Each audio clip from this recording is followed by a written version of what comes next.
Chicharito Hernandez scored his 18th goal of the year in the season finale to lift LA Galaxy to a 3-1 victory over the Houston Dynamo on MLS Decision Day Sunday.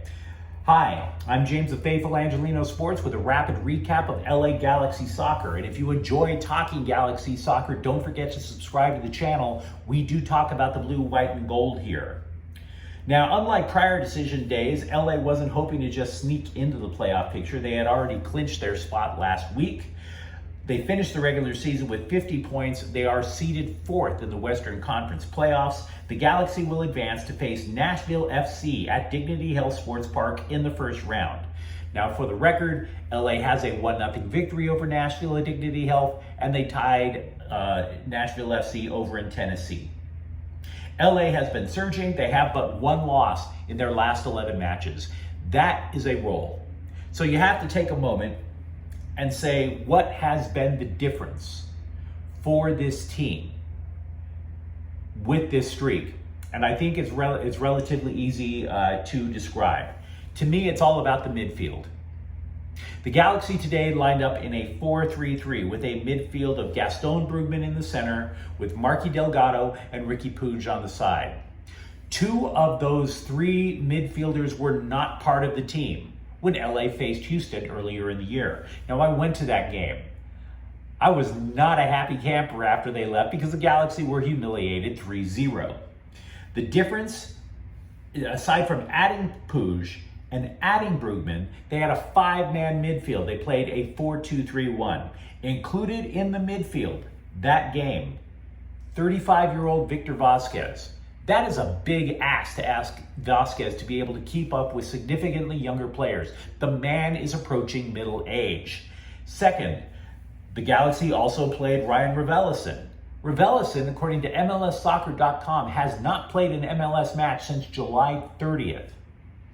Matter of fact, if my memory is correct, the Galaxy sent him away to try to make room for Puig. So they have rebuilt their midfield.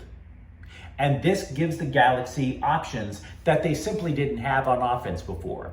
The Galaxy offense, in my opinion beforehand, was to try to outrace people to the corners with either Samuel Grandsir or Kevin Cabral, try to lob in a pass into the center and hope for the best. Now what the Galaxy get to do is they can attack from either side, or they can go straight up the middle. They are bold on offense. They have variety. It confuses opponents. Now, to be honest, the Galaxy tied the match at 1-1 in the 31st minutes by going to the corner. Costa passed over to Grandsir. Grandsir crossed over to Ricky Puig. Puig had the ball at the penalty spot, had time to pick a spot in the net, ties the game. But just 1 minute later, 1 minute, Brugman had courage. Brugman went right through the middle with a through ball. Chicharito timed his run perfectly, slid the ball past the Houston goaltender in a flash. 2 minutes, less than 2 minutes, the Galaxy turned a 1-0 deficit into a 2-1 advantage. So yeah, this gives them options.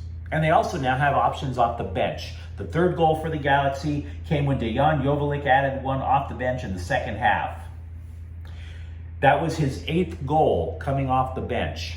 Now, as for Chicharito, mind you, his goal not only was his 18th of the year, but his goal lifts the Mexican legend over Mauricio Cienfuegos to number 7 all time on the LA Galaxy scoring list.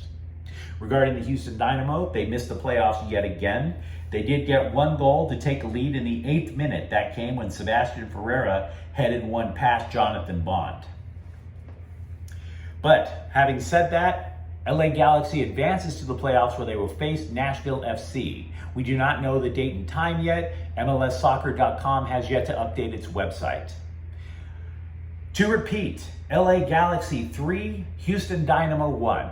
If you enjoyed this rapid recap, don't forget to subscribe to Faithful Angelino Sports. We talk Galaxy Soccer here. Thanks for watching. I'm James. Faithful Angelinos is a Corte El Queso production. Take care.